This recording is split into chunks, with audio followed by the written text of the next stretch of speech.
Alors bonjour Julie, Bonjour Karine. nous venons juste de passer le printemps, Mhm. les journées s'allongent et on a plusieurs questions pour les messages du jour.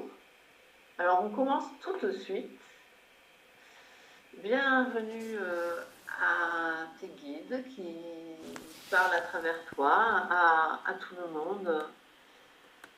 Alors, on va continuer sur les conversations passées.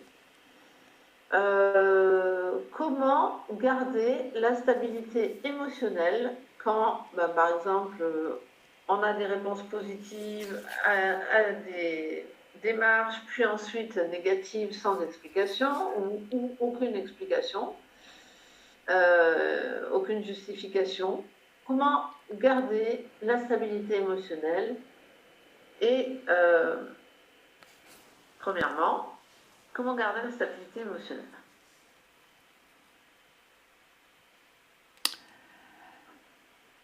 Ah, ok, comment garder la stabilité émotionnelle? Euh,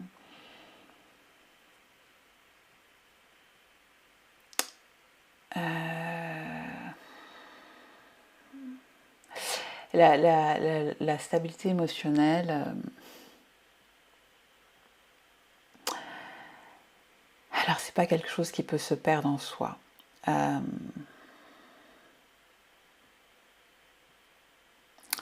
euh,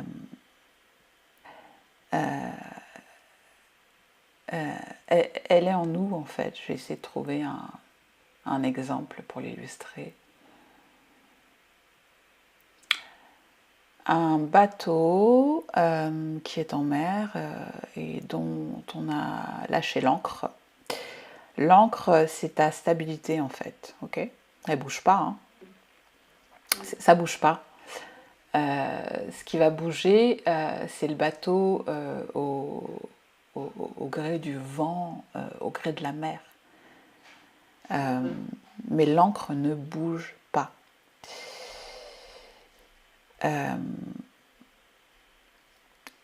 Et en fait, il faut comprendre ça de cette façon, c'est de regarder, de se porter en tant qu'observateur.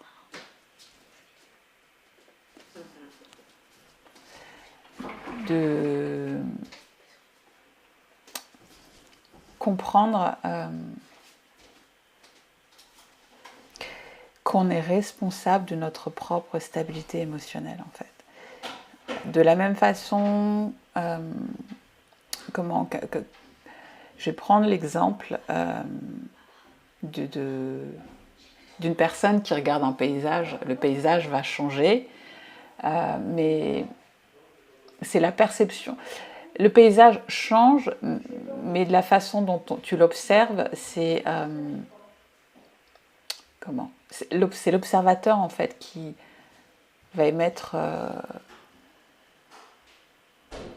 un jugement ou une appréciation. Tout vient toujours Ok. de nous. Et on a cette possibilité en fait de... Alors cette possibilité et surtout cette responsabilité en quelque sorte de comprendre que c'est la façon dont on va interpréter les choses en fait qui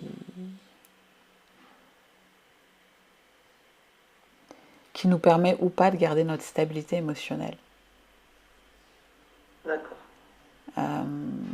C'est de la façon dont on va vivre les choses, comment on va interpréter, comment on va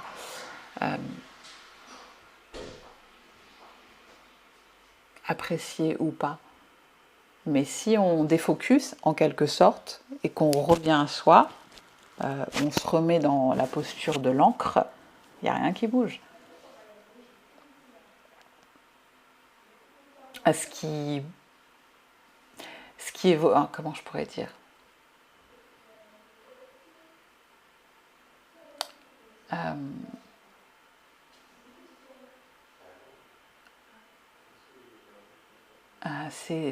comment je pourrais dire ça.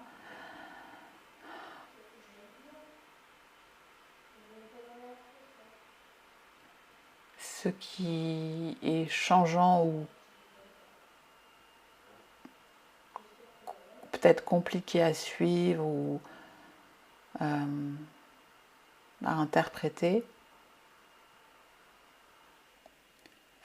c'est notre regard sur ce qui se passe en fait. Je ne sais pas si tu comprends ou si j'ai besoin d'approfondir.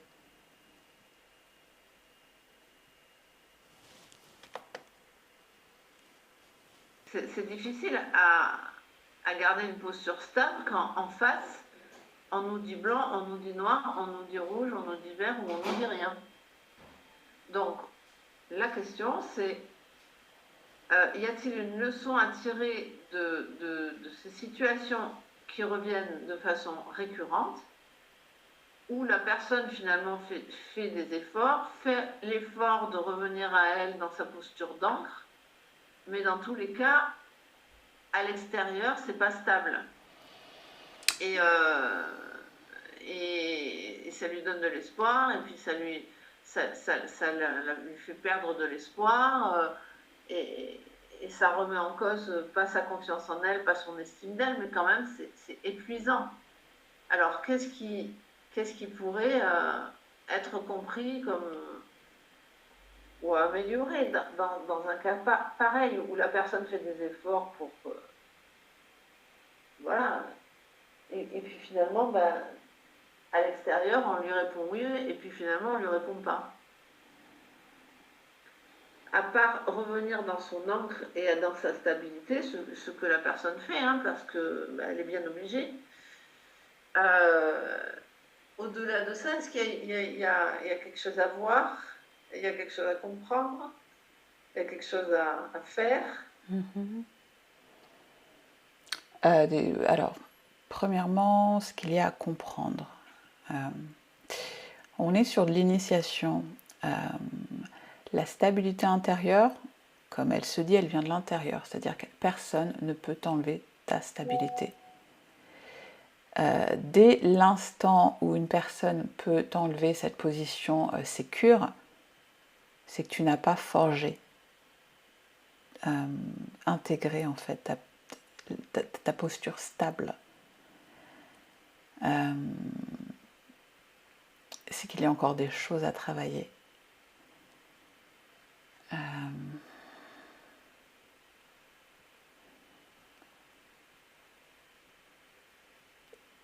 Ce que je veux faire comprendre en fait, c'est que je vais reprendre encore une fois, hein, désolé l'image de l'encre et du bateau, c'est qu'il ne faut pas regarder le bateau qui bouge, mais l'encre qui est stable. Et elle est en ça la force. Oui, c'est normal, la remise en question, la compréhension est logique.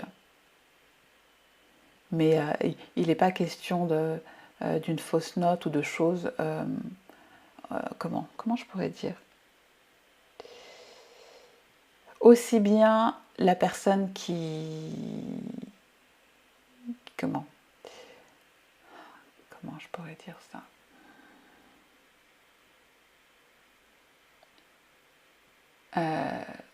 Il n'y a pas de compréhension autre que regarder en fait sa stabilité intérieure, c'est tout.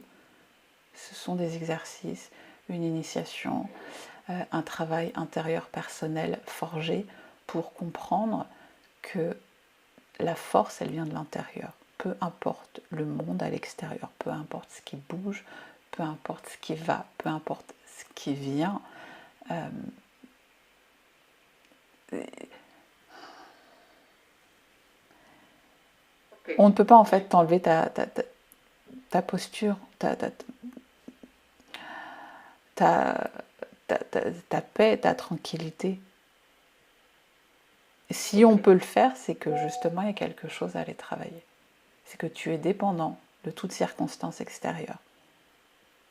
Et du coup que tu es aussi dans une forme d'insécurité. Mais si tu reviens à toi, tant que ça ne s'est pas solidifié, en fait, ça va revenir. Mais c'est on est sur un chemin initiatique pour forger ce qui n'est pas encore forgé en soi. Et il n'est pas question d'avoir de rancœur ou autre. Hein. C'est vraiment un travail intérieur et il est important.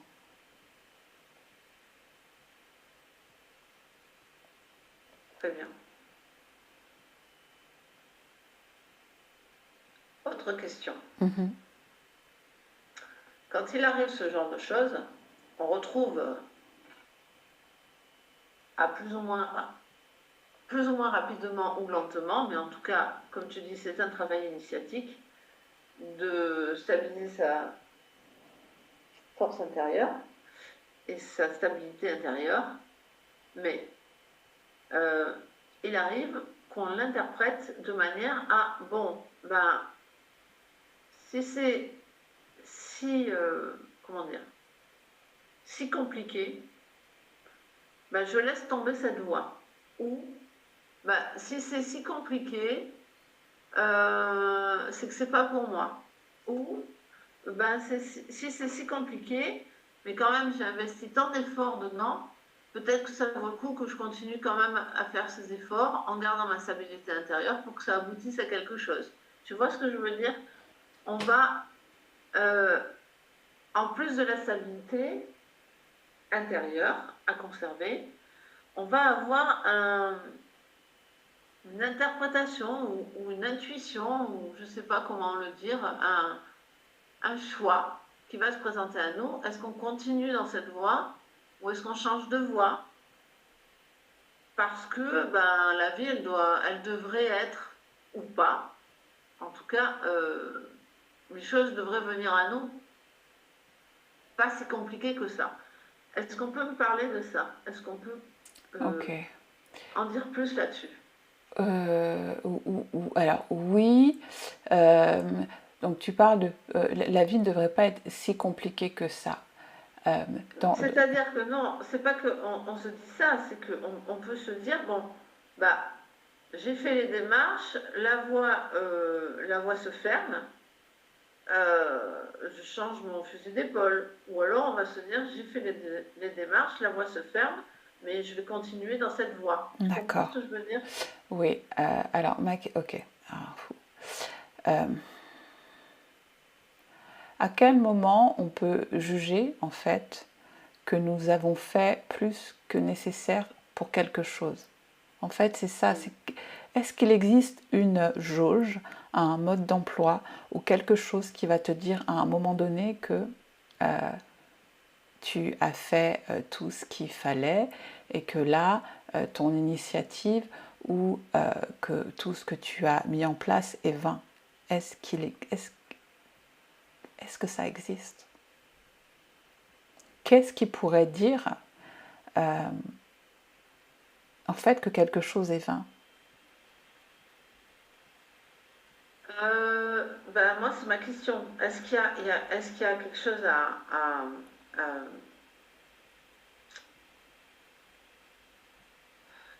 écouter à l'intérieur de soi ou pas c'est la question en fait que je pose. C'est-à-dire, est-ce que en gardant cette stabilité hein, qu'on peut perdre, mais finalement finir par retrouver et puis finir par renforcer, etc. Est-ce qu'il y a quelque chose qui est plus simple que ça pour finalement ne plus dépendre des circonstances extérieures, mais s'écouter à l'intérieur pour avoir cette fameuse, pas certitude, mais en tout cas décision interne ou réponse interne qui va nous faire dire bon ben oui je continue ou non j'arrête. Enfin, je sais pas, moi c'est ma question. D'accord. Il n'y aura jamais de certitude. D'accord. Il n'y aura jamais de certitude. Ce qui fait la différence ou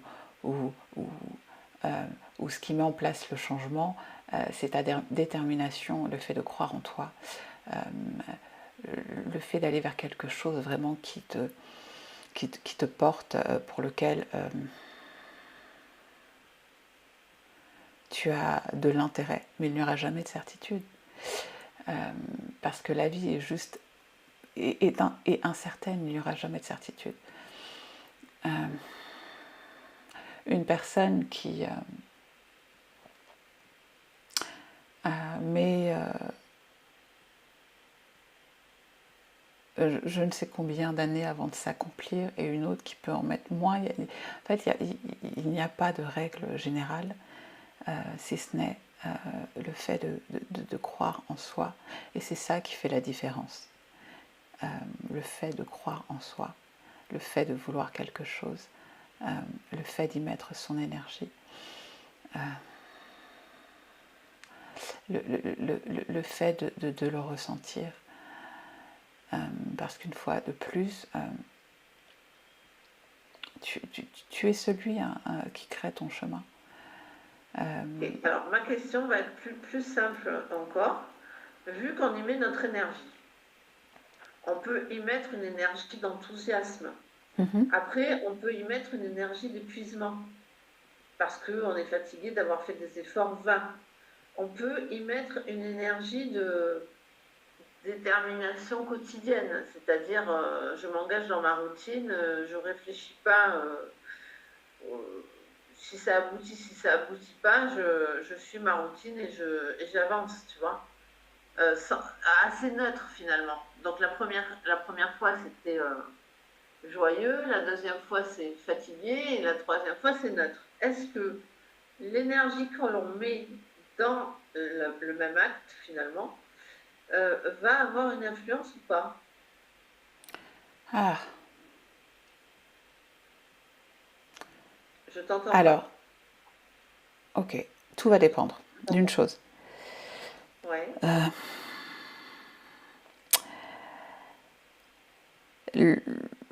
Comment je pourrais expliquer ça? Quand on construit un chemin, il n'y a pas de linéaire, rien n'est linéaire. Au début, on commence, on est motivé. Après, on peut être fatigué. Après, tu peux avoir des inconvénients, mais tu continues à marcher sur le chemin. Donc, entre guillemets, la posture que tu prends sur le chemin, elle n'est pas, c'est pas ce qui va changer le chemin, puisque tu avances sur le chemin. Après, le chemin, il n'est pas linéaire, ça va pas être toujours un long fleuve tranquille, parce que sur ce chemin, tu apprends des choses. Tu apprends l'échec, tu apprends à te renforcer, tu apprends à changer de position. Enfin, le chemin te forge, donc forcément, tu vas avoir des émotions qui vont être fluctuantes. Maintenant, là où tu peux bloquer ta progression, c'est si tu avances avec une énergie d'insécurité, où tu fais les choses parce que tu te forces à les faire. Où tu fais les choses dans la peur, dans le manque.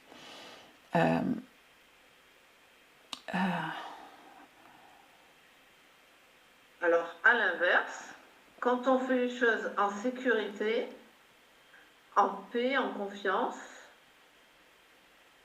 alors, sans se forcer et dans l'abondance, c'est-à-dire dans la confiance que les choses arrivent, est-ce que ça permet la progression?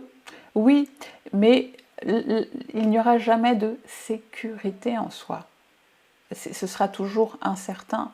La seule sécurité, c'est dans le fait de croire en soi, en fait. Ok. Alors, est-ce que c'est le chemin qui permet d'augmenter le fait de croire en soi, ou est-ce que croire en soi est, comment dire, est plus facile à faire selon certaines choses? Parce qu'il y a des gens qui naissent ils croient en eux, en tout cas on en voit, il y a des gens qui ne sont pas particulièrement compétents, mais ils croient en eux, et il y a des gens qui sont très compétents et qui ne croient pas en eux, tu vois. Donc est-ce que... et puis il y a évidemment tous les autres, les gens qui sont compétents et qui croient en eux, etc., etc. Donc croire en soi, si c'est si important que ça, Y a-t-il un moyen de le développer? Oui, la confiance en soi est quelque chose qu'on apprend effectivement et qu'on acquiert, bien sûr. Est-ce qu'on l'acquiert par la pratique? Est-ce qu'on l'acquiert autrement? Oui, on l'acquiert. Alors, sur différents aspects, en fait. Dans, la vie, en fait, en elle-même, est un processus qui t'amène ou pas à croire en toi, ou dans tous les cas à développer cette confiance en toi. Comment je pourrais dire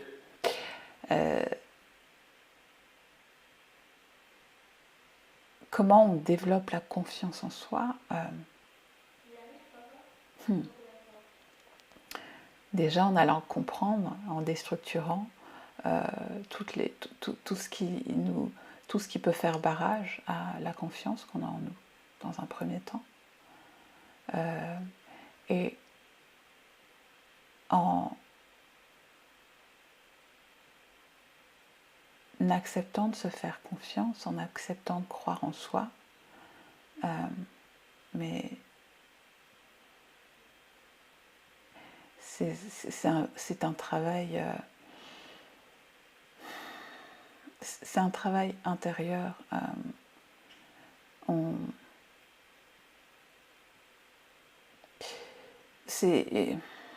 Il y a une démarche en premier temps de déprogrammation, d'enlever toutes ces choses qui peuvent paralyser, mais ce que je veux dire par là, c'est que croire en soi, c'est pas quelque chose qu'on acquiert, c'est quelque chose qu'on travaille à chaque instant.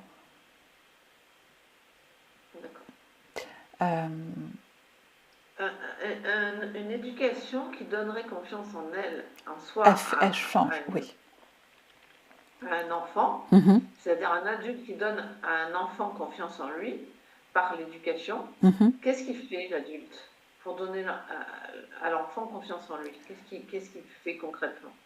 Ou qu'est-ce qu'il fait? Ou qu'est-ce qu'il dit? C'est-à-dire, qu'est-ce qu'il pourrait faire pour donner confiance? Par exemple, oui. Ok. Puisque tu parles de déprogrammer des choses qui sont programmées, oui. C'est qu'à un moment donné, elles ont été programmées. Donc justement, moi, je veux savoir ce qui est intéressant de programmer pour que la personne, enfant, puisse devenir un adulte confiant en lui. Comprendre que cet enfant est l'amour, la beauté en mouvement, que cet enfant est doté de pouvoirs infinis, qu'il est la source en fait, qu'il est à l'origine de son existence, qu'il a toutes les capacités en lui pour vivre une vie en fait somptueuse, qu'il est celui qui dirige en fait sa propre vie, que son énergie est importante, que ses pensées sont importantes, que ce sur quoi il se focalise est très important, de faire grandir en lui en fait cette force en comprenant que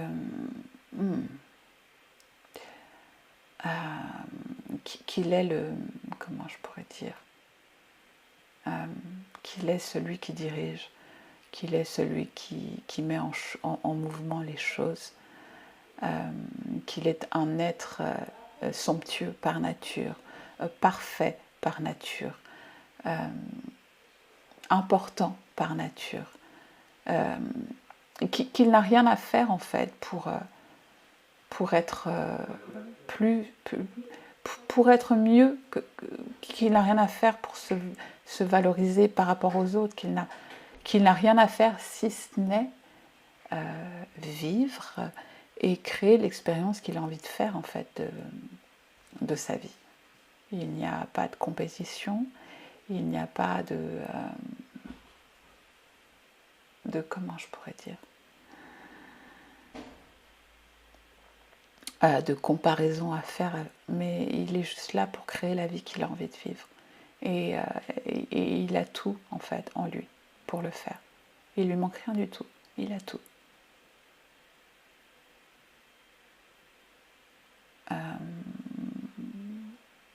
Très bien.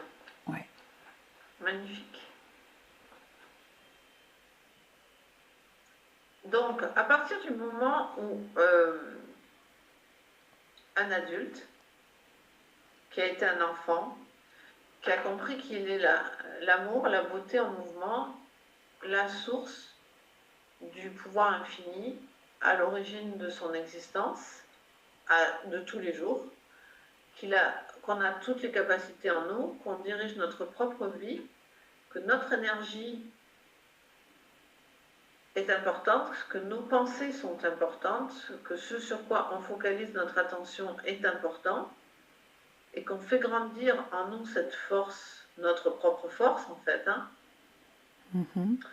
qu'on comprend qu'on dirige notre vie, qu'on la met en mouvement, qu'on est parfait, important, qu'on n'a rien à faire pour être mieux, qu'on peut se valoriser, qu'on vit pour créer une expérience, l'expérience qu'on a envie de faire de notre vie et qu'on a tout en nous pour le faire et qu'il n'y a pas de compétition. Le faire, ça va être important, l'intention va être importante, s'autoriser à agir va être important. Une fois qu'on a cette confiance en soi, quelle est l'étape d'après pour réaliser, concrétiser cette vie qu'on a envie de vivre? Alors, une fois qu'on a confiance en soi, alors, je vais le dire différemment, une fois qu'on sait qui on est, là il n'est plus question d'avoir confiance, c'est tu sais qui tu es. Eh bien tu vis tout simplement. Tout simplement. Tu vis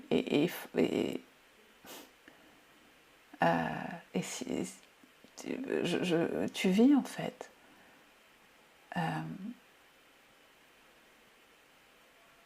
Et l'extérieur n'est que le reflet de ton état intérieur. L'extérieur, ton expérience n'est que le reflet de comment tu te sens, de ce que tu comprends de toi, de ce que tu veux, ce sur quoi tu focalises ton énergie. La vie est juste le reflet en fait après de toi, de ce qui vibre à l'intérieur de toi. Il n'y a pas d'action réellement, d'action forte à mener. Non, puisque tu vis... Enfin, la vie, en fait, elle se calibre, recalibre en fonction de ce qui vit à l'intérieur de toi.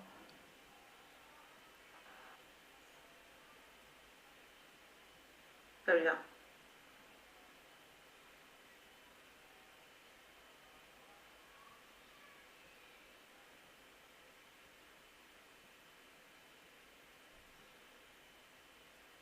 Ok. Parfait. J'avais une autre question qui est la suite des questions qu'on voulait poser, c'est-à-dire, tu t'es réveillé un matin en te disant, toutes nos pensées ne nous appartiennent pas. Quand je médite, j'observe la vie des autres personnes, je perçois, je peux entendre des pensées, ces pensées-là ne m'appartiennent pas. Est-ce qu'on peut me dire quelque chose là-dessus? Oui.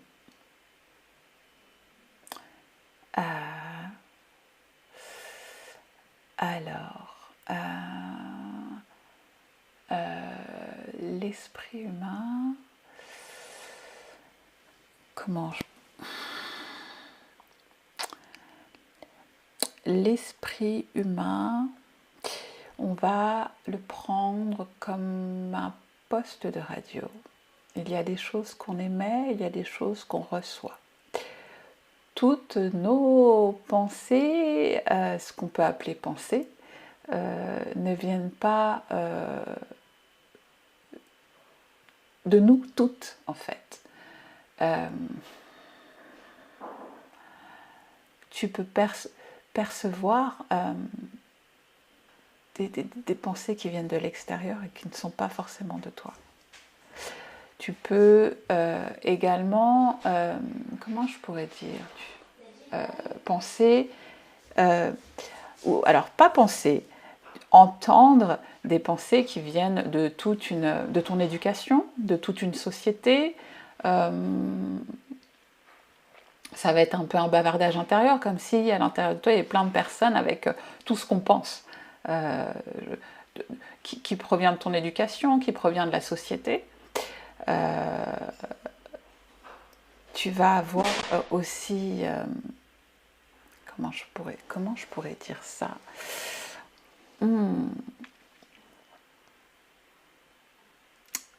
C'est assez compliqué à expliquer.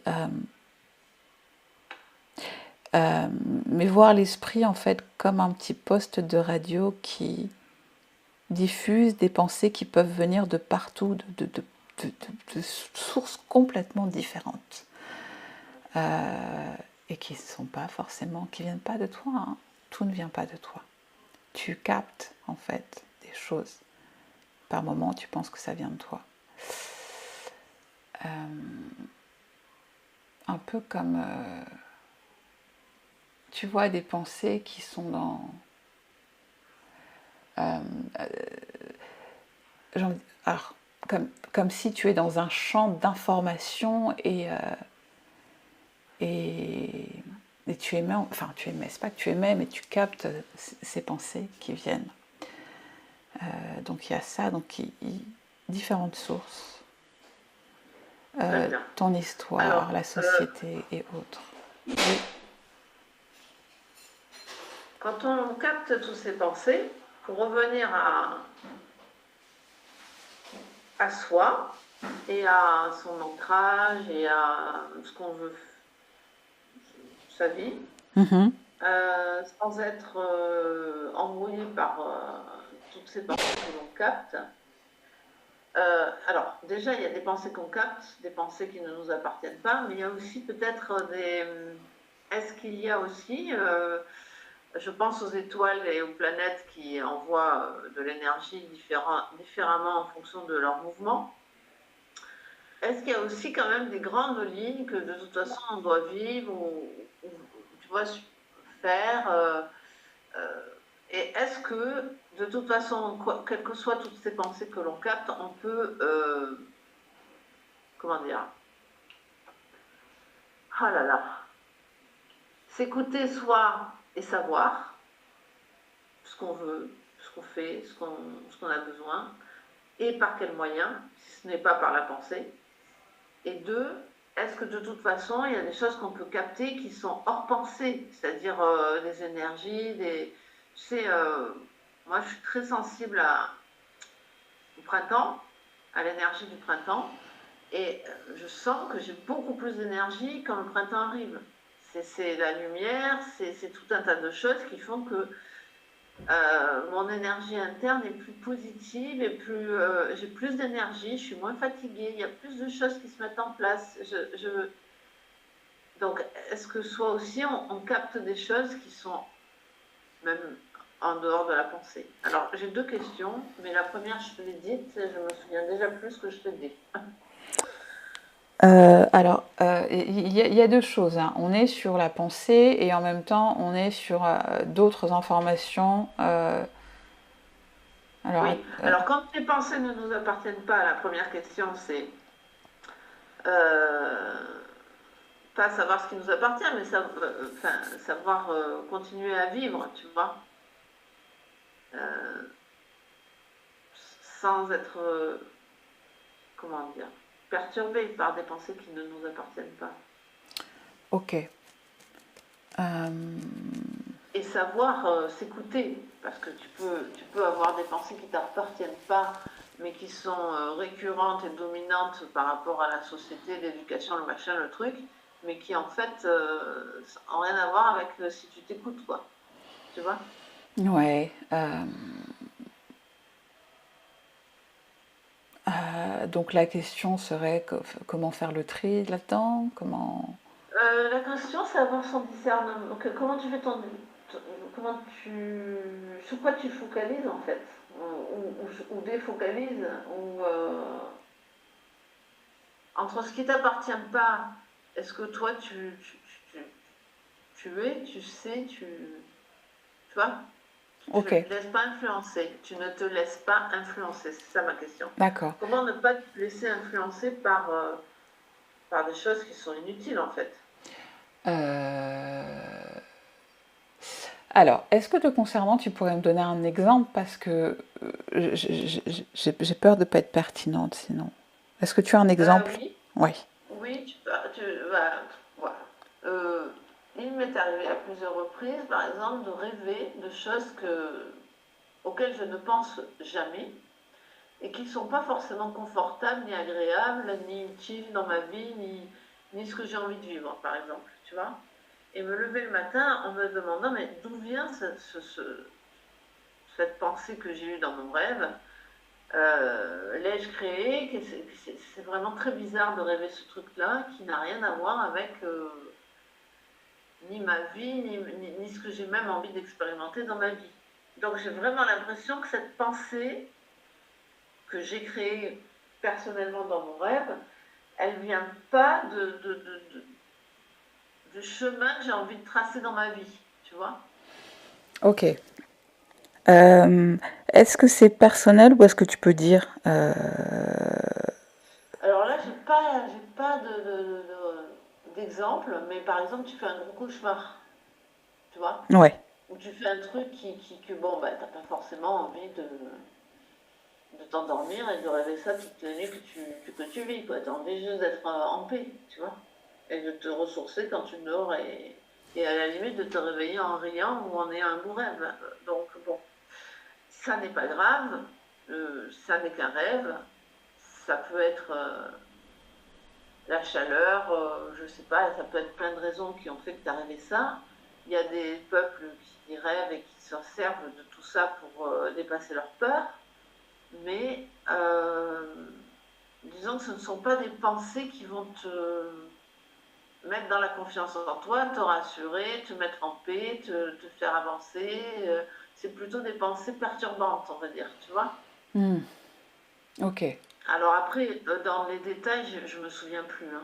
Non, non, Franchement. non, non, mais c'est bon. Ça va plutôt laisser un sentiment de peur ou, tu vois, un sentiment de mal-être, pas de bien-être. Euh, Dans le cadre d'un rêve ou entre guillemets qu'on aurait pu imaginer mais qu'on vit, euh,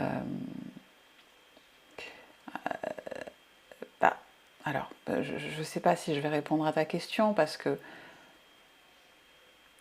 il y a toujours il n'y a pas de hasard, hein. Le rêve il arrive toujours à point nommé pour quelque chose en particulier, hein, qui va jouer de toute manière après sur ton état. Soit le rêve il va apporter un message, euh, quelque chose à comprendre, quelque chose à faire, à nettoyer dans ton inconscient. Enfin, il y a toujours un intérêt. C'est pas du domaine euh, ça arrive sans qu'il y ait euh, de comment d'intérêt, d'importance ou vraiment que ça agisse sur quelque chose. Donc bon, après, je sais pas si là je réponds à la question, mais non, je pense pas que je réponde du tout à ta question. Alors, l'idée, c'est comment ne pas se laisser influencer par les pensées qui ne nous appartiennent pas. Et c'est en ça, justement, que j'aimerais vraiment un détail parce que est-ce qu'à un moment donné, tu as eu. Je vais parler. Alors, j'ai eu un exemple hier. Hier, ça a été très. Il y avait un vent hier incroyable, un vent, mais on n'a jamais vu ça dans le sud. C'était incroyable, sans malheur. Les arbres sont tombés sur les maisons, sur les voitures. Et quand il y a beaucoup de vent, les gens sont très énervés. Ok. Très énervés. Et donc, hier, il y avait un voisin très énervé Il y a eu une altercation entre voisins énervés. Et moi, franchement, j'ai pensé, bon, bah, ça serait peut-être pas arrivé s'il n'y avait pas eu un jour de vent, tu vois. C'était comme si le vent renforce l'énervement des gens. Je sais pas comment te dire, c'est Vata Mhm. en Ayurveda. Ça veut dire, ça renforce les pensées, ça excite, ça excite la pensée, le vent, tu vois. Ok. Mais la pensée du singe, quoi, la pensée qui tourne en boucle, la pensée, les colères, les conflits, voilà. Mhm. Et les gens étaient vraiment dans le conflit. Et, euh, et moi, je me suis retrouvée au milieu de ces conflits qui ne me concernaient pas. Je savais bien que ça ne me concernait pas. Donc j'ai gardé mon calme. Mais en fait, les voisins m'ont rappelé encore et encore, tu vois. Et là, j'ai posé mes limites. J'ai dit, bon, écoutez, maintenant, ça suffit. On en a discuté. Je vous ai donné mon point de vue. Maintenant, on s'arrête là. Mhm. Il faut savoir dire, ça suffit. Ça suffit. Je ne vais pas continuer à être polluée par toutes vos pensées qui tournent en boucle et qui ne mènent à rien.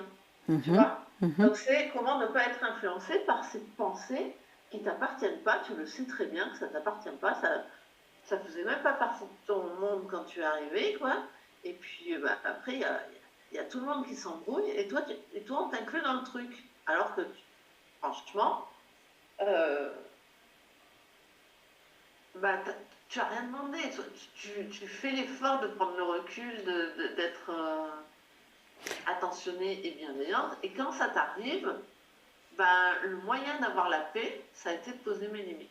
Et Alors, non pas de rentrer dans le truc. Mais ok. je n'ai pas pu m'empêcher de me dire quand j'ai raccroché que ces personnes étaient même inconscientes de ce qu'elles émettaient parce qu'il y avait beaucoup de vent.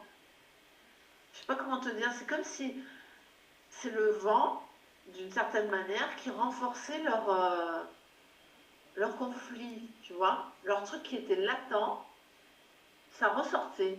Et après, ça se projette sur moi, qui moi ai un problème avec les gens, enfin avec le conflit, et avec savoir dire non.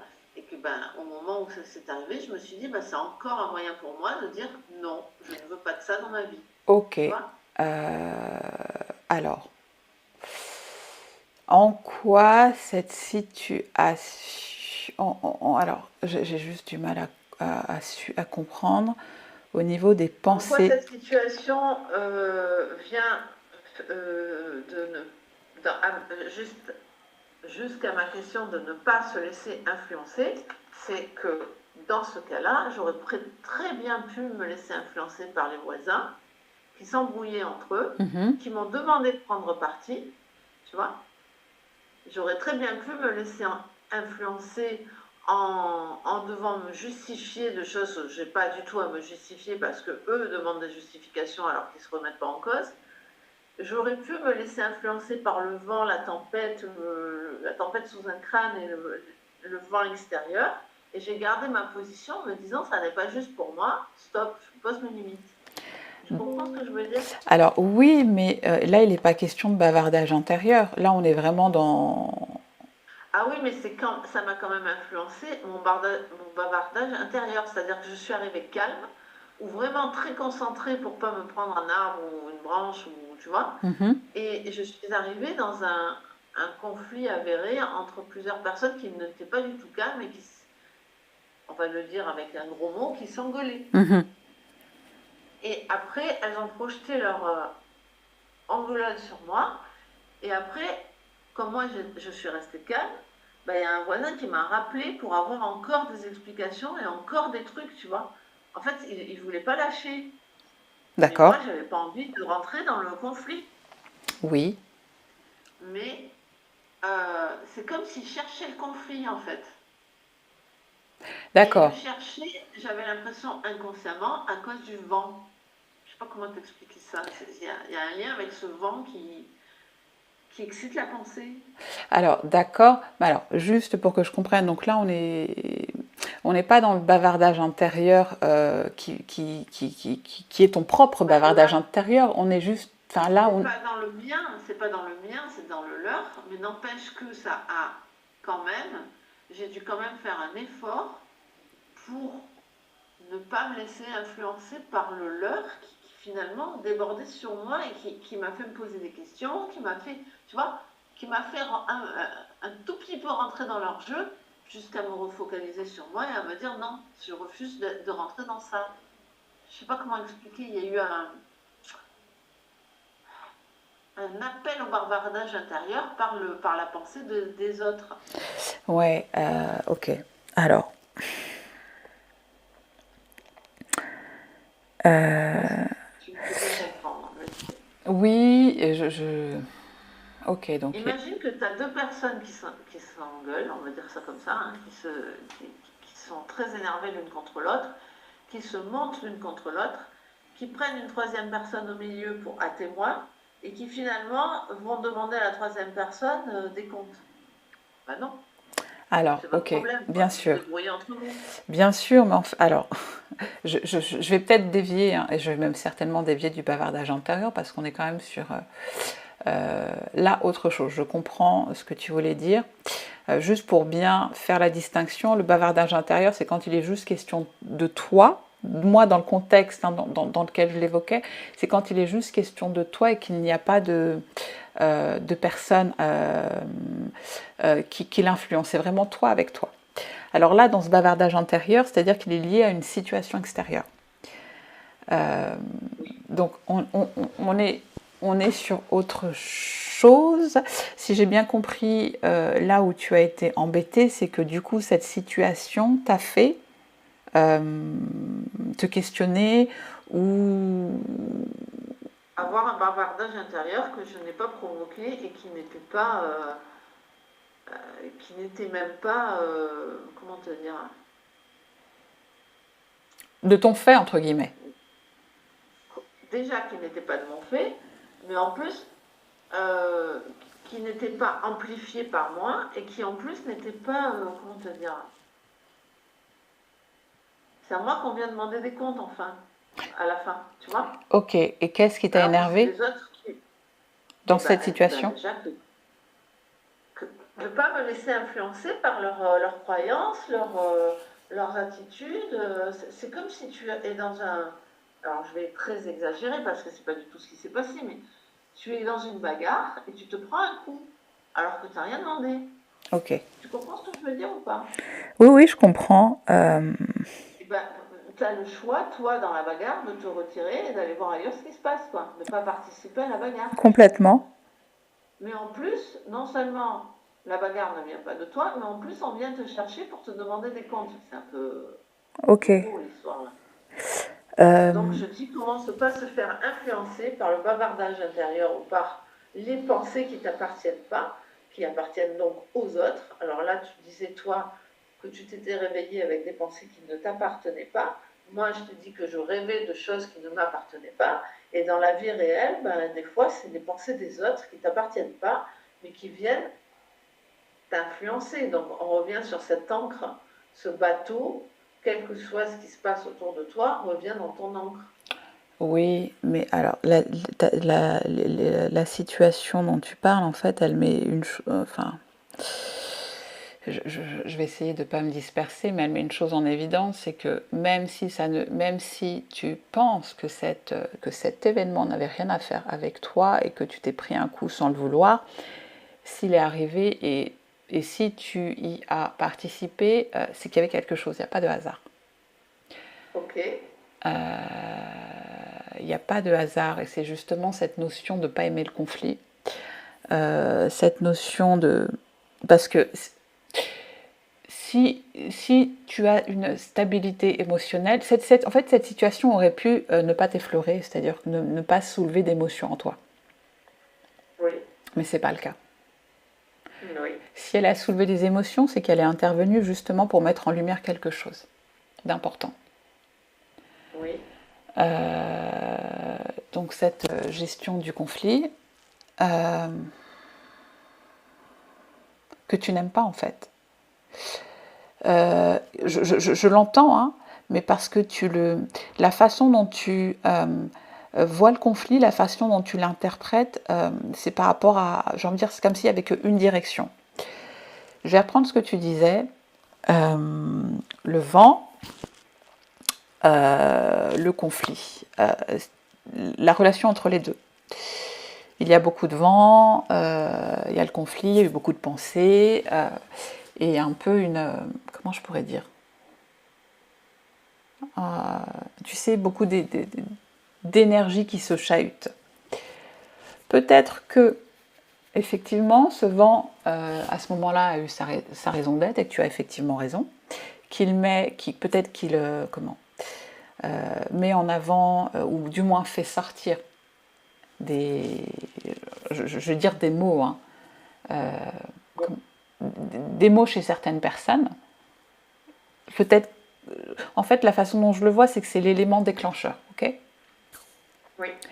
Et que c'est important, en fait. Parce que justement, ces personnes avaient certainement des choses à sortir, et c'était important de le faire. Qu'il y a une raison positive. Oui. Mais que toi, tu l'interprètes comme quelque chose de négatif, parce que tu vois pas toute l'image derrière. Oui. Le vent, il a sa force, il fait tomber les choses, et c'est pas. Nous, on l'interprète peut-être d'une façon négative, mais il n'y a pas de hasard, en fait. C'est parce que c'est important. Ce que j'ai ressenti, c'était est-ce que dans cette situation, je vais encore me taire et ne rien dire, ou est-ce que je vais poser ma limite? Maintenant, est-ce que je vais pouvoir garder mon calme pour la poser, ou est-ce que je vais être obligée de m'énerver pour que la personne comprenne? Donc j'ai essayé de garder mon calme assez longtemps. La personne insistait, insistait, insistait. Je lui ai dit que je l'entendais. Je lui ai dit que j'avais compris sa demande. Je lui ai dit que voilà, nanana. Elle insistait, insistait, insistait. Jusqu'à un moment donné où j'ai dû élever le ton pour lui dire maintenant, ça suffit. Je pense qu'on en a suffisamment discuté. On a fait le tour de la question. Maintenant, il est temps de passer à autre chose. Tu vois? Mm-hmm. Mais j'ai eu besoin d'attendre, comment te dire, que ma limite de patience soit aller jusqu'au bout, ouais, pour pouvoir, enfin, pour devoir ou pour avoir à lever le ton. Et ce n'est que quand j'ai levé le ton que la personne a arrêté. Et ça, c'est... je me dis, est-ce que... Enfin, moi, je me dis, parce que c'est mon propre rêve, on va dire, ce serait d'arriver à arrêter la personne sans lever le ton. Mais ça n'a pas été possible. Ouais, mais...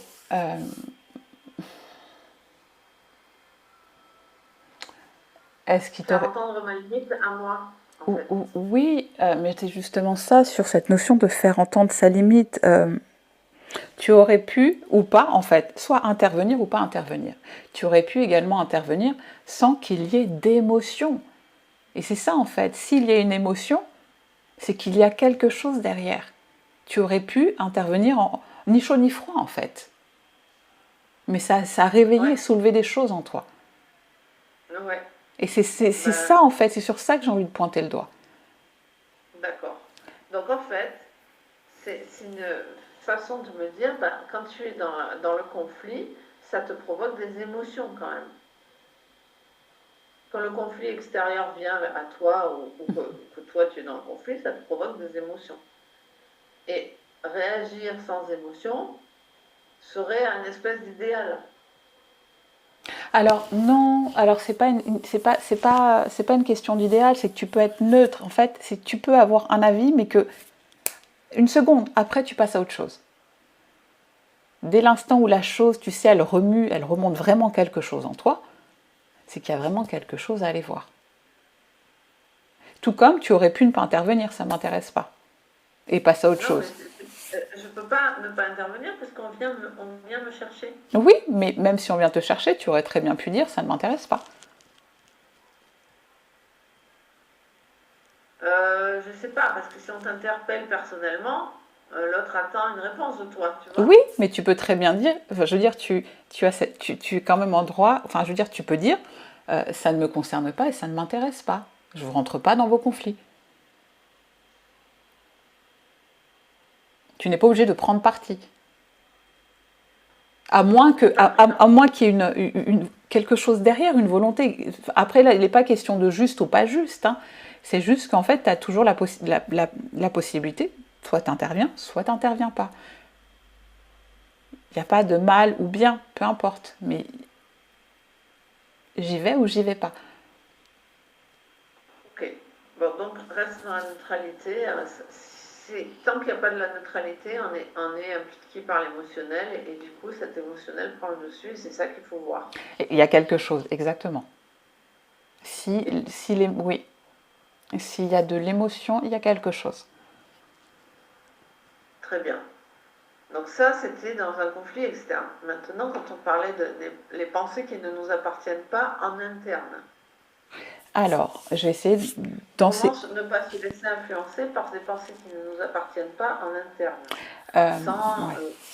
sans conflit externe. Donc, je vais peut-être reprendre un exemple pour peut-être plus l'expliquer. Dans cette notion de bavardage intérieur, c'est que par exemple, par moment, moi personnellement, je peux faire des choses et avoir plein de pensées qui me viennent, mais plein de pensées, complètement confuses, loufoques, tout et n'importe quoi. Et je sais que ça ne vient pas de moi en fait. Puisque je suis en train de faire quelque chose, mais j'observe en fait ces pensées. Oui. Et du coup, alors personnellement, je ne suis pas influencée, je les observe. C'est pas des pensées qui vont me dire d'agir. Si j'ai, c'est juste des choses en fait que j'observe de la même façon que je pourrais regarder un film ou écouter quelque chose. Oui. Mais du coup, personnellement, moi, je ne suis pas influencée. C'est pour ça que j'aimerais un exemple concret où on pourrait être influencé, parce que j'ai du mal à percevoir du coup. Eh bien, alors récemment, on en avait déjà discuté. Ma mère a fait des examens et on ne lui disait pas ce qu'elle avait, et puis on lui disait qu'il fallait qu'elle aille se faire opérer, mais sans lui dire ce qu'elle avait, etc. Ça nous a généré chez elle beaucoup, et chez mes parents beaucoup d'inquiétudes, et chez nous aussi. Donc ces pensées d'incertitude, de contradiction, de ne pas savoir, tu vois, ce manque d'information nous a généré beaucoup d'inquiétudes. Et cette inquiétude, elle était latente parce qu'on ne voulait pas s'inquiéter mutuellement les uns les autres. Et quand on a eu enfin la réponse des docteurs et vraiment la réponse noir sur blanc, explicitée, où on lui a dit ben non, c'est pas cancéreux et oui, vous avez le droit de refuser l'opération et oui, vous pouvez reporter l'opération plus tard et c'est dans votre libre arbitre, c'est vous qui décidez. Vous, tu vois, l'inquiétude, elle s'est apaisée et elle s'est apaisée chez eux, mais elle s'est apaisée chez nous. Ok. J'ai senti un soulagement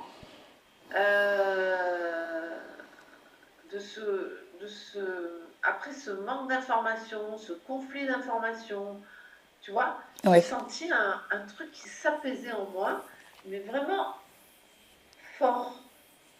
Donc il y avait de l'émotion d'inquiétude par manque d'informations, qui une fois qu'il y a eu l'information et surtout la remise de la responsabilité à qui de droit, tu vois, et non pas un corps médical qui décide à la place du patient, ben là, moi, ça m'a convenu, du coup, ça m'a apaisé. Alors que ça ne me concernait pas du tout, tu vois.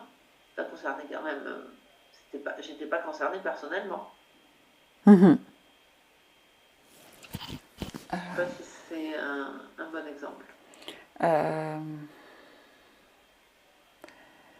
C'est des pensées qui ne t'appartiennent pas, ou qui t'appartiennent quand même, hein, mais que tu ressens très fortement des personnes autour de toi.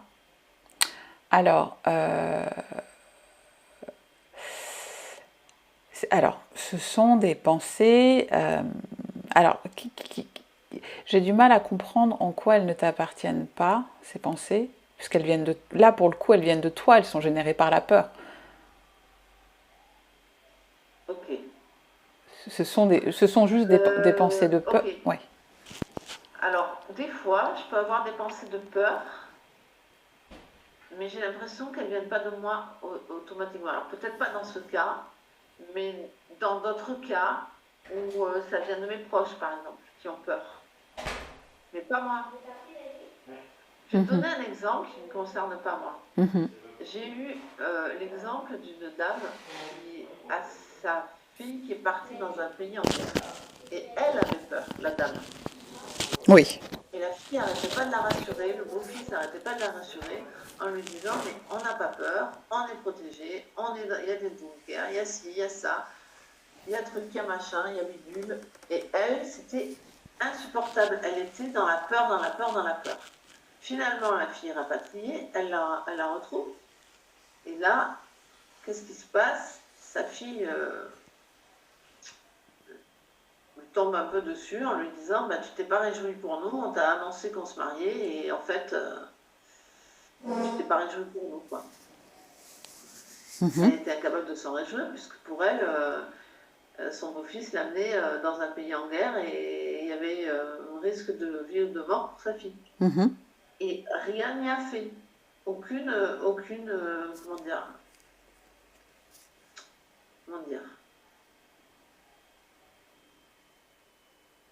aucune manière que sa fille ait de lui dire que ça allait n'a pu changer son état émotionnel.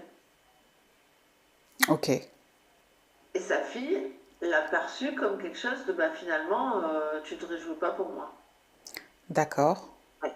Elle n'a pas du tout compris la peur de sa mère, elle a juste compris que sa mère n'était pas contente qu'elle se marie. D'accord. Ok. C'est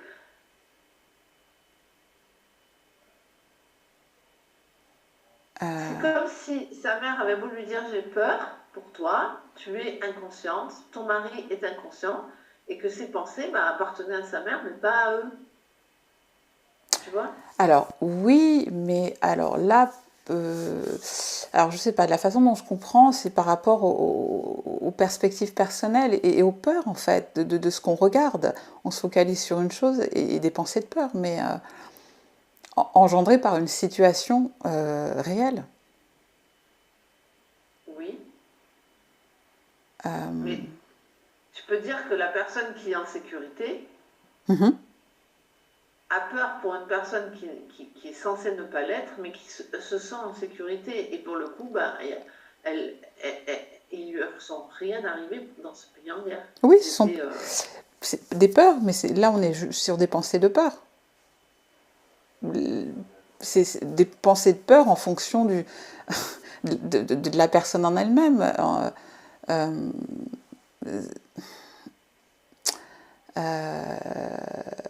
Je vais donner un autre exemple, hein, peut-être très bête, mais une mère qui met son enfant pour la première fois à l'école a peur. Tout se passe très bien pour l'enfant, hein, mais elle a peur pendant toute la journée. Mais là, on est sur des peurs par rapport à son propre système de croyance, par rapport à ses propres perspectives personnelles. Et justement, moi, dans ma question, il va y avoir, est-ce que l'enfant perçoit la peur de sa mère? Et est-ce que ça peut lui engendrer une peur de l'école, par exemple? Alors oui.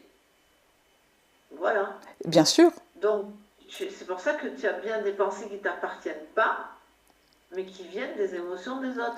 D'accord, mais oui, alors là je comprends. Donc là on est sur un parasitage et comme une programmation, c'est-à-dire qu'une personne même qui a une phobie de quelque chose et qui a peur de quelque chose devant son enfant va lui transférer ses peurs complètement de façon inconsciente. Donc oui, mais là on est plus sur des pensées, oui, c'est clairement des peurs en fait. On est sur des peurs. Mais tu peux pas dire que ça appartient à l'enfant au départ. Non, effectivement. Voilà. Donc, ma question, on revient à cette question, c'est comment ne pas te laisser influencer par des pensées qui ne t'appartiennent pas? Alors là, dans ce cas-là, quand on est sur des peurs, et étant donné que c'est très inconscient, si ça vient dans l'enfance, c'est très compliqué. Non, tu peux pas en fait, c'est une programmation. Donc Alors, à moins, là j'ai envie de dire plus en étant adulte, euh, quand on est sur ce genre de programmation, j'ai envie de dire, il n'y a rien à faire. Hein. Tu peux rien faire. C'est comme si on tenait un programme dans la tête, donc tu peux rien faire là. Donc c'est à l'adulte de prendre en charge ses peurs pour pas les Ah, intégrer à son enfant. exactement, complètement. Voilà.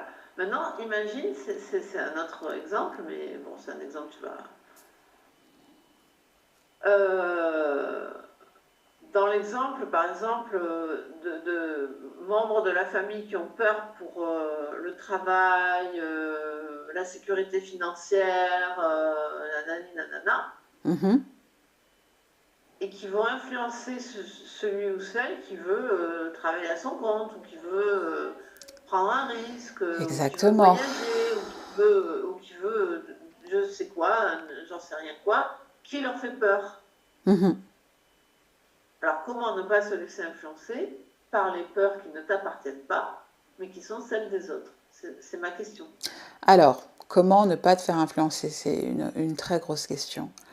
Donc, tu es d'accord? Là, on est deux adultes. Hein. Oui, oui, On est un complètement. adulte. Alors, ils peuvent être plus jeunes, plus vieux, plus ce que tu veux, mais c'est plus un enfant, là. On est dans les adultes. Euh, c'est une grosse question parce que je vais la poser de cette façon pour que je puisse peut-être mieux y répondre. Tu veux prendre une direction qui va à l'encontre de ta famille. Euh, eh bien, Bon, croire une en peur toi. de ta famille, plutôt. Oui, croire en toi, coûte que coûte. Ne pas écouter, ne pas t'attendre. Euh, En fait, au-delà au-delà de la famille, c'est ne pas t'attendre à ce que l'extérieur, en fait, te soutienne. Déjà d'une, construire ton propre soutien,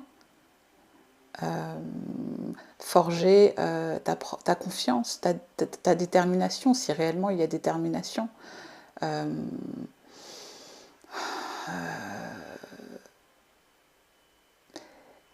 je vais pas, une fois de plus, il n'y a pas de guide comment faire en fait. Je te demande pas une guidance, hein, je te demande juste un. Voilà, ce que tu me réponds, c'est très bien. Bah, c'est revenir à toi, ne pas regarder à l'extérieur et continuer à avancer. Et de toute façon, plus tu avances, plus tu construis des choses, plus tu déconstruis d'autres choses, plus tu te renforces. Euh, mais j'ai envie de dire, regarder devant toi et pas sur les côtés, en fait. Ça, c'est important. Après, quand il y a là, je vais revenir sur le bavardage antérieur, mais quand on a des... Du coup, quand il y a aussi un système de croyance qui vient de la famille, travailler sur ce système de croyance négatif, en l'occurrence, pour vraiment le court-circuiter et continuer à avancer. Très bien. Ok. Bon, toi, tu fais du coaching pour justement pour circuiter ce système de croyance. Est-ce que tu penses que seul on peut le faire ou est-ce qu'il vaut mieux être accompagné ou est-ce que voilà, quel est le je te demande pas ton opinion de Julie, je te demande un Oui. message. Euh, il est possible de le faire seul. Il est possible de le faire seul quand vraiment quand la détermination elle est puissante, elle est forte. Euh, J'ai envie de dire que tu peux le faire seul parce que tu avances en fait. Tu sais, tu avances sur ton chemin, tu es drainé en fait par ta motivation et c'est toujours cette notion de ce sur quoi tu vas focaliser ton regard, ton énergie, euh, ton importance, en fait, tu vas le faire grandir. Donc même s'il y a de la difficulté, même s'il y a eu un système de croyance difficile, par la force des choses, tu vas travailler tout ça et tu vas avancer sur le chemin en fait. Mais à côté de ça, effectivement, euh, une aide extérieure est toujours bénéfique, mais elle n'est pas indispensable. mais elle est toujours bénéfique en fait, pour t'accompagner, pour t'aider en fait. Et une fois de plus, après, tout dépend, ça dépend de chaque personne, et les personnes qui vont être endurantes, enfin voilà, tout dépend de la personnalité. Oui, c'est faisable sans accompagnement, bien sûr, quand il y a cette détermination, cette force en fait à l'intérieur de nous, qui nous pousse à y aller coûte que coûte, bien sûr. Toutes les personnes qui sont arrivées, qui ont fait ce qu'elles voulaient, elles n'ont pas toutes été accompagnées, hein, elles n'ont pas toutes fait un travail à proprement parler sur elles avec une personne. Leur expérience, le chemin les a fait travailler sur elles. Mais effectivement, une aide, oui, bien sûr que c'est bénéfique. Quand on se sent justement, tu sais, bloqué, quand on essaye mais qu'on n'y arrive plus, quand on a l'impression de tourner en rond, oui, bien sûr qu'une aide est toujours bénéfique. Tout dépend des personnes. Des personnes qui vont essayer voilà, essayer seules et à un moment donné vont se trouver bloquées et vont avoir besoin d'être accompagnées et d'autres non, en fait, tout dépend. Alors moi j'aimerais poser deux questions. Une sur les messages, une sur l'accompagnement. Alors là c'est Julie, plutôt de Julie dont je parle pour les messages que tu reçois. Tu les as reçus depuis toujours. Tu as des messages depuis toujours pour toi, pour les autres. Quand on te pose des questions, les messages viennent. Donc, ces messages sont toujours d'une grande profondeur, on va dire, et aidants. Et là, je demande à ceux qui te guident, en fait, à la réponse par message, pas la réponse de Julie à ça. Quand on a cette capacité de transmettre des messages, c'est important de l'utiliser dans les accompagnements individuels, c'est important de répondre aux demandes. C'est des choses qui doivent rester généralistes pour tout le monde. C'est-à-dire moi, je pose la question pour la transmission des messages. Oui. C'est quelque chose qui s'adresse à tout le monde, ou est-ce que c'est bien de pouvoir avoir des messages individuels pour les personnes qui le souhaitent, par exemple? Mais ça, c'est la question message, il n'y a pas Julie qui te semble quand même, j'allais dire audible, c'est peut-être pas le mot, mais en tout cas des messages que tu peux transmettre, et d'autres ne les ressentent pas, ces messages, tu vois, donc ils ont besoin d'un intermédiaire. C'est là où je veux en venir. Est-ce que c'est des messages, quand on a ce don de recevoir des messages, est-ce que c'est pour le collectif tout court, et aussi pour l'individuel, pour aider les personnes? D'accord, ok.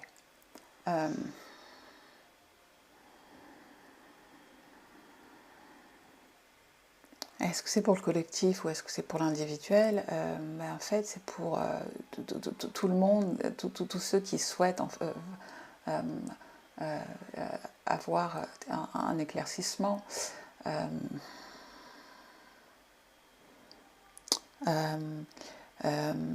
n'y a pas de public type, en fait. C'est vraiment...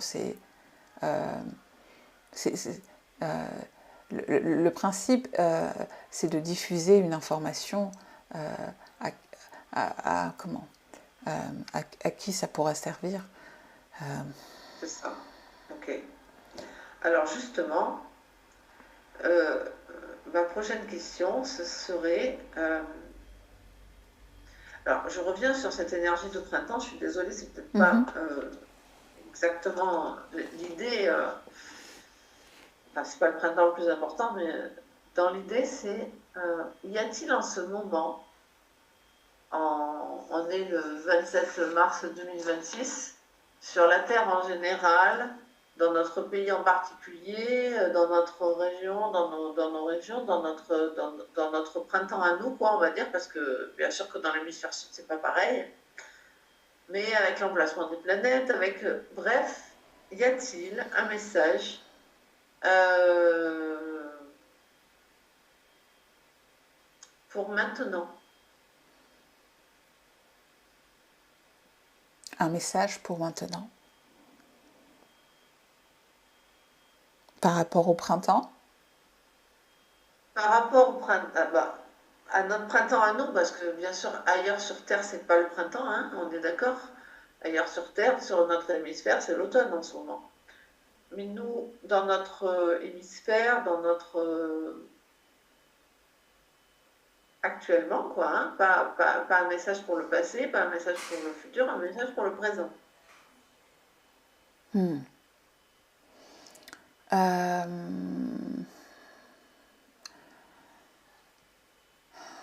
oui, tout se met en place en fait, tout se met en place tranquillement. Tout se met en place tranquillement, tout suit son cours. euh, comme ça doit se faire.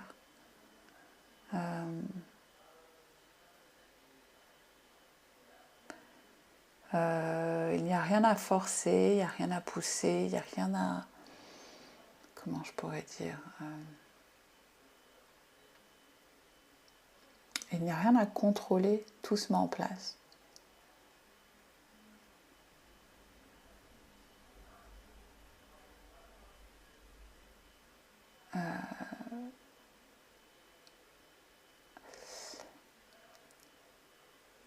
Il y a une grande comment dire, tendance en ce moment, en astro par exemple, etc., qui dit bon, ben, on rentre dans du bélier, du machin comme ça, donc maintenant c'est le moment d'agir, c'est le moment de. Euh, vous avez des projets, agissez pour les mettre en place, euh, faites en sorte de concrétiser vos projets. Et tout à l'heure, tu parlais de la confiance en soi, d'être soi et d'oser être soi et faire ce qu'on a envie de faire, de le réaliser, de le concrétiser. Y a-t-il un message à ce sujet? Oui, en fait, il est...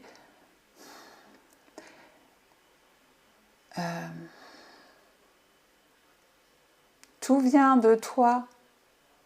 Tout vient de toi. De mettre de côté les circonstances extérieures, ce qui se passe à l'extérieur. C'est toi qui mets les choses en mouvement. Bien évidemment qu'il y a des cycles, les choses ne se mettent pas en place du jour au lendemain, il faut un certain temps d'intégration, il faut un certain temps pour faire émerger les choses et qu'elles prennent place. Mais ça, c'est pas important. C'est toi qui mets les choses en mouvement. Alors, c'est important d'avoir confiance en toi. Si tu n'as pas confiance en toi, tu t'attendras que l'extérieur le fasse ou tu forceras les choses. Mets-toi déjà les choses en mouvement en fonction de ce que tu as envie de faire, de voir, de réaliser, peu importe. Mais plante cette graine en fait et aie confiance en toi. Peaufine ta confiance en toi, travaille ta confiance en toi, fais confiance, agis de l'intérieur sur ce que toi tu veux. Ok. Alors justement, on va en venir là. Pour renforcer, peaufiner la confiance en soi sur ce que soi on veut, y a-t-il un message là-dessus? Euh,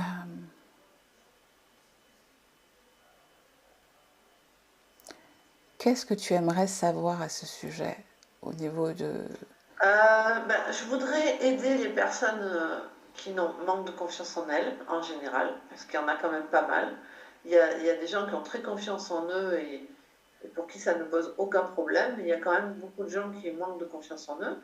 Et avoir un message sur comment peaufiner sa confiance en soi pour la renforcer au quotidien, jour après jour. D'accord. Alors déjà, la confiance en soi n'est pas de l'ego. C'est important. La confiance en toi, c'est comprendre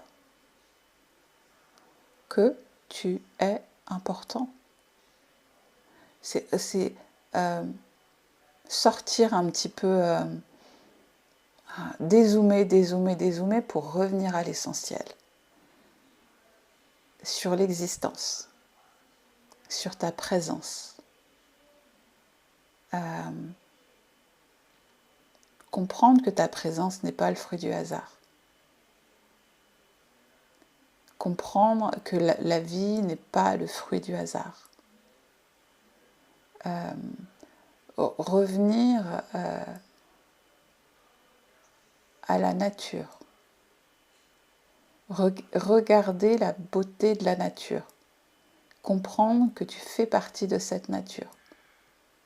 Comprendre que toi aussi tu es cette beauté. Comprendre et regarder la nature de façon à observer et intégrer qu'il n'y a aucun hasard, que tout a un sens, que tout est magnifiquement fait, magnifiquement orchestré, et que tu fais partie aussi, en fait, de ce cycle incroyable. Et en comprenant, en observant justement tout ça, revenir à l'évidence que que tu es également somptueux, qu'on ne peut pas te définir par rapport à une famille, une lignée, une naissance, à ce que tu fais, mais revenir vraiment à l'essentiel, à ton existence, au fait que tu sois présent dans l'existence. Et que si tu es présent dans l'existence, c'est que tu es important. Et donc d'avoir confiance.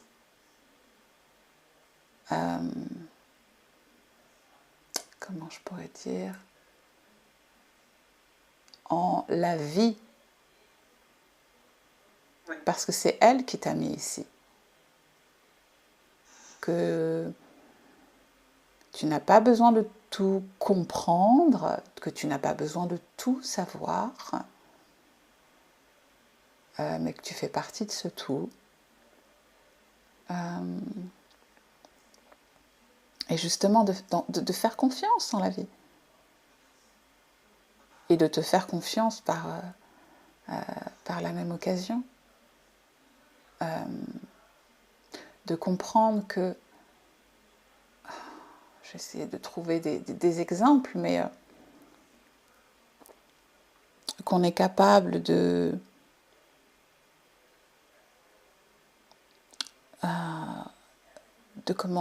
faire des choses sans comment je pourrais dire, ton cœur bat tout seul, tu n'as pas besoin de faire quoi que ce soit, tu n'as pas besoin de t'occuper de ton métabolisme pour qu'il se mette en marche, en fait. Tout est déjà orchestré et que c'est somptueux, que c'est incroyable. Et donc, de te faire confiance. De comprendre qu'en réalité, tu ne peux que te faire confiance. Sortir d'une projection extérieure. Sortir du fait que tu as besoin de faire pour être. Tu es bien avant le faire. Que de la même façon qu'un oiseau est libre, en fait, tu es libre. Revenir à l'essentiel. Revenir en la beauté de la vie, revenir en la magie de l'existence. À chaque instant.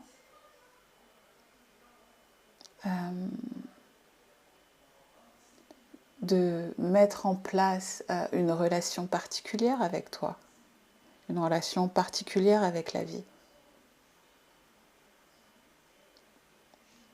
Quel type de relation particulière ? Conscience. De prendre conscience, de voir, de regarder. De sortir d'un mode de vie robotique où on est déconnecté complètement de la nature.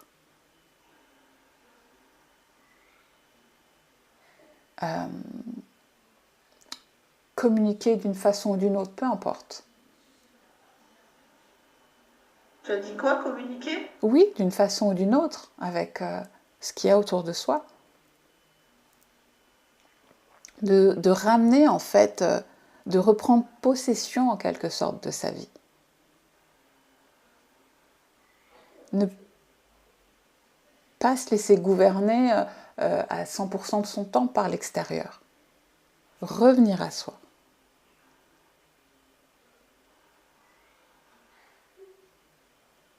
Ok, alors, en revenant à soi et en ne pas se laissant gouverner à 100% de son temps par l'extérieur, et en revenant à la nature, à l'observation de la nature, moi, ce qui me vient tout de suite là, c'est ralentir.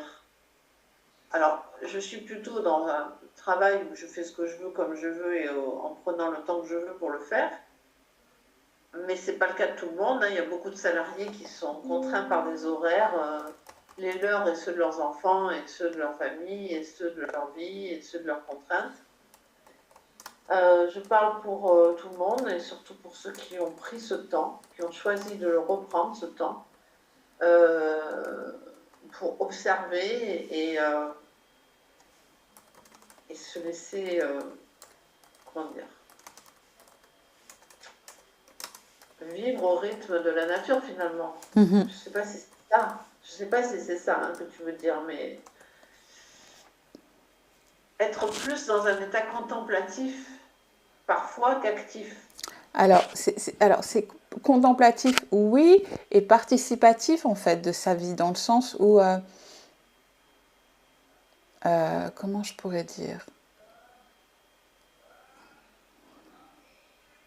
important de se poser, effectivement, de ralentir, de se poser des questions, de regarder autour de soi, de sortir un petit peu de ce mode ou de ce monde où tu dois faire, tu dois produire, tu dois paraître. Sortir de tout ça et revenir, enlever en fait, gommer tout ça et revenir à l'essentiel. Observer la nature, regarder le comportement de la nature et comprendre que, en fait, qu'on est exactement pareil. Personne ne force à une fleur de pousser, personne ne force un oiseau de voler, personne ne force à une fleur d'être compétitive par rapport à une autre fleur, que tout ça, c'est une création mentale qui n'est pas, c'est pas la nature, c'est pas la vérité. Ouais.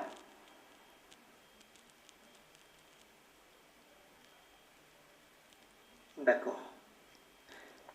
Et l'argent dans cette création mentale, et dans la vie finalement, parce que si les gens font tout ça, c'est aussi parce qu'ils veulent gagner, ils ont besoin de gagner de l'argent pour vivre, malheureusement. Bien sûr. Alors que l'oiseau ou la vague ou comment dire, l'arbre n'a pas besoin d'argent pour vivre, ou la fleur, tu vois. Bien sûr. Alors quel est ce qu'il y a à comprendre par rapport à l'argent, justement? Pour ne plus être en conflit avec l'argent, mais être comment dire, en harmonie avec l'argent. Ok. Tu comprends ce que je veux dire? Oui. L'arbre, je vais prendre l'exemple de l'arbre. L'arbre, il a besoin du soleil, de l'eau, pour puiser son énergie, grandir et être. Okay. L'oiseau, il va voler à droite à gauche, mais il a besoin également de pouvoir se nourrir, etc., etc. Et ça dépend de son environnement et il va chercher. Nous, partant par rapport à nous, ce qu'on a mis en place, l'humain, bien évidemment qu'il a besoin d'argent pour vivre dans le monde qu'il a mis en place. Mais c'est comprendre,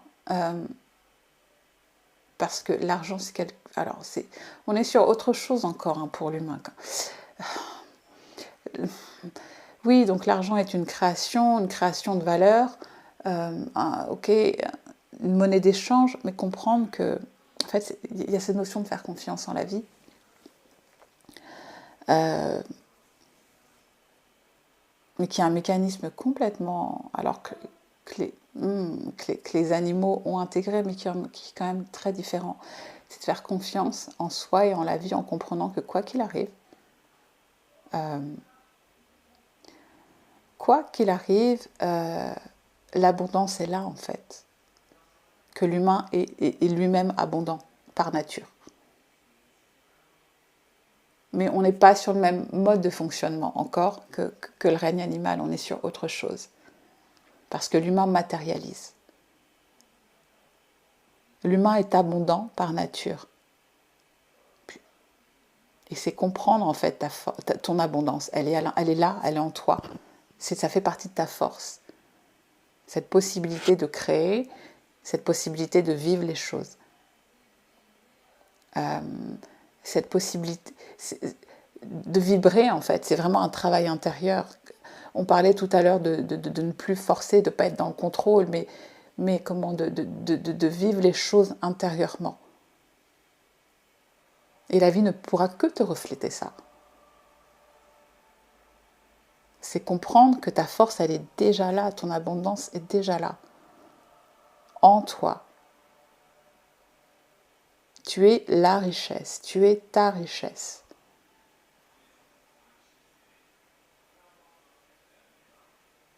Et de ce fait, c'est ce que tu amènes à toi en fait. C'est ce que tu vas vivre.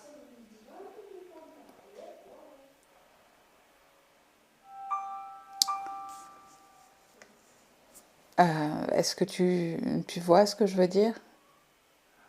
Oui, complètement. C'est toi qui crée ta vie en étant toi et en créant par rapport à ta capacité de créer.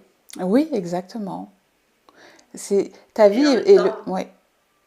Et en étant dans l'abondance de ton existence, par exemple en disant merci pour respirer, merci pour merci, j'ai envie de créer ça et de le faire sans te poser plus de questions, mais en juste suivant le flow, quoi, finalement. Parce qu'il y a un manque qui est un manque de sécurité qui vient d'un manque d'argent par rapport à des charges qui tombent, à des choses qui doivent être résolues, tu vois, qui créent ce manque de sécurité des humains que les animaux n'ont pas. Mais au-delà de cette... si ces besoins primaires sont comblés, on n'a pas besoin de grand-chose de plus, en fait. Tout le reste, on a tout. Je ne sais pas comment dire ça. Oui, alors, oui, dans un premier temps, mais au-delà de ça, alors bien évidemment, hein, bien évidemment, en réalité, quand on regarde pour vivre, pour être heureux, on n'a pas besoin de tout ce que peut nous montrer l'extérieur, que tout ce que le marketing, que tout ce que ce système de consommation met en avant, montre, etc. Bien évidemment. Mais au-delà de ça, en fait, comprendre et intégrer que ton existence va être le reflet, le miroir vraiment de ce que tu penses de toi à l'intérieur. Vouloir... ce que je veux dire pour là, c'est qu'il n'y a pas de limitation, il n'y a pas de jugement. On peut, bien évidemment, on peut se satisfaire et vivre très très bien d'une vie simple. Mais on peut vouloir vivre quelque chose d'extraordinaire et c'est tout aussi juste. Mais de comprendre en fait que, tu sais, c'est d'égal à égal. Comment je pourrais dire? Il n'y a pas de hiérarchie là-dedans. Non, il n'y a aucune hiérarchie. C'est ce que toi, c'est ce que toi tu crois de toi, c'est ce que toi tu vibres, ce que toi tu penses être capable de faire ou de vivre ou. Ok. Et moi, je voulais savoir par rapport à l'argent, qui est une grosse source d'insécurité pour les hommes ou de sécurité. Tu comprends ce que je veux dire? On peut dire tout ce qu'on veut, c'est neutre ou c'est pas neutre, mais en tout cas, ça engendre des peurs ou ça engendre de la confiance. Tu comprends? Les humains fonctionnent encore sur ce fonctionnement d'argent, donc euh, par rapport à la confiance en soi, par rapport au fait euh,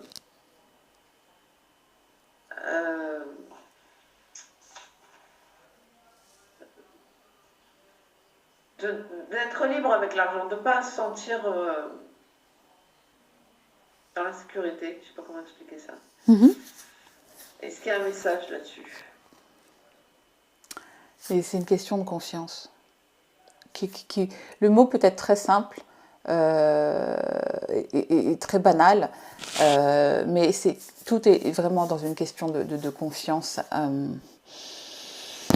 De confiance en fait, c'est peu importe, je vais juste donner un exemple en fait, c'est être certain, convaincu, même s'il n'y a rien qui va le prouver, que en fait tu peux traverser, tu sais, j'ai cette image de montagne ou de rives avec un pont suspendu, cette certitude que tu vas traverser le pont en fait, même s'il y a le vide, même s'il y a du danger. C'est un petit peu ça le principe, c'est avoir cette certitude que peu importe ce qui se passe, je suis en sécurité. Même si l'extérieur peut prouver le contraire. Et c'est cette force en fait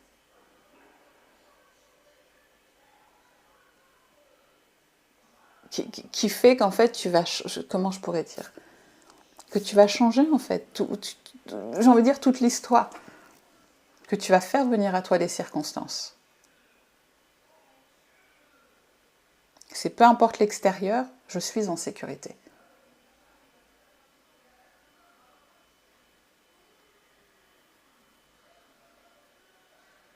Ok. Donc la confiance vient d'une sécurité intérieure. Oui. Et d'une abondance intérieure. Alors oui, alors l'abondance intérieure, elle est dans, comment je pourrais expliquer ça, comprendre sa force, sa richesse, son importance. Il y a aussi une notion de quelque chose de très positif. C'est vraiment sortir de ce qu'on observe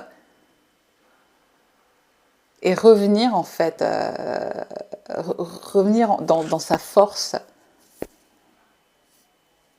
Ok. Je voudrais finir par une dernière question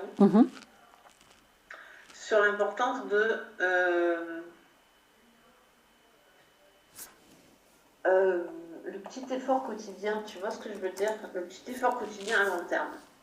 Parce que souvent on veut tout d'un coup, mais on ne tient pas sur le long terme et on fait des gros efforts, mais pas des petits efforts quotidiens. Je ne sais pas comment expliquer. Si, je vois. Le changement, même de saison, même d'un animal qui devient un adulte, dans tout, ça se fait avec un rythme quand même, tu vois, c'est pas... non, c'est pas du jour au lendemain. Bien sûr, il y a des événements, c'est du jour au lendemain, quand un arbre reçoit la foudre, ou, tu vois, ça existe aussi. Le vent se lève d'un coup, bon, ça existe. Oui, mais même dans ce cas-là... Dans une forêt, il faut du temps. Oui, oui. Excuse-moi. Donc c'est comme si le mental voulait que la forêt pousse en 3 secondes et que la vie te demande de faire pousser la forêt au rythme de la forêt, quoi. Donc quel est le lien entre la sécurité, la confiance et le temps? Enfin le temps, c'est pas le temps, hein, c'est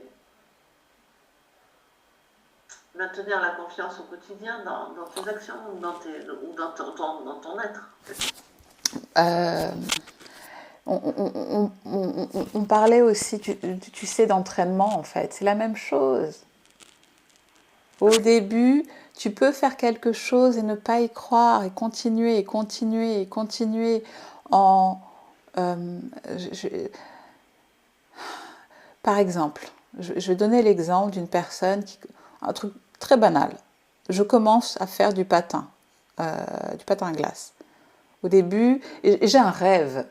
mais j'ai jamais, enfin voilà, j'ai jamais fait de patin, j'y crois pas en fait.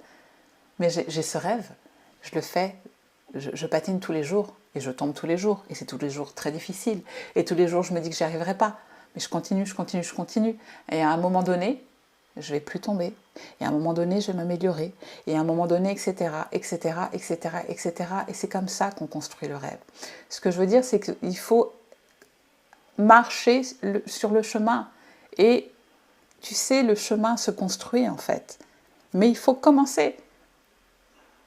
Et continuer à marcher. Peu importe les événements extérieurs. Et c'est la foi en la vision, en ce qu'on veut mettre en place en fait, qui nous fait perdurer. Et plus on continue, plus on construit, on renforce non seulement le chemin, mais en plus sa foi et tout le reste. D'accord. Et après, au fur et à mesure de l'expérience qui change et qui nous met face à des évidences, ok, on comprend que oui, et on continue, et on continue, on continue, on continue. C'est vraiment cette notion de, tu vois les choses, tu es dessus, tu le vois.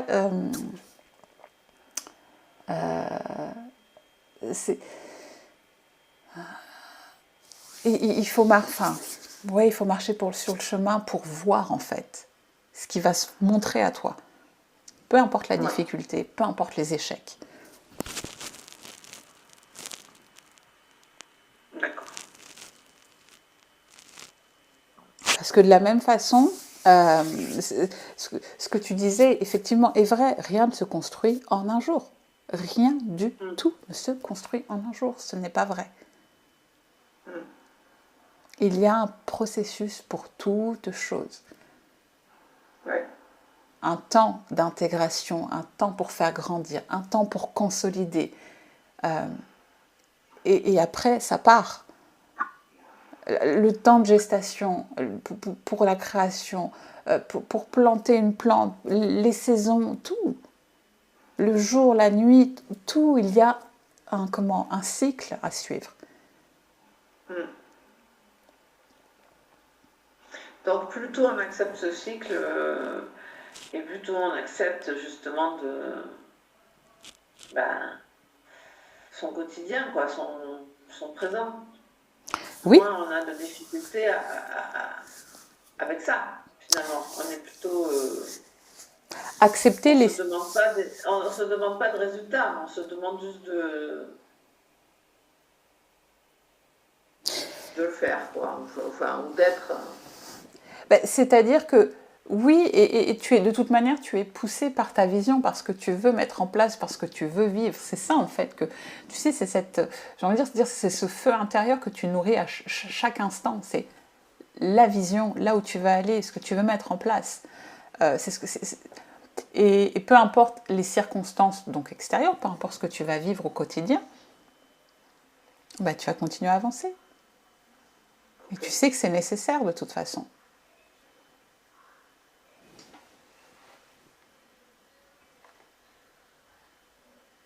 Très bien. Ben, on va s'arrêter là. Mais c'est parfait. Ok. C'est super. Tu as d'autres choses à dire? Non, du tout, du tout, du tout, du tout.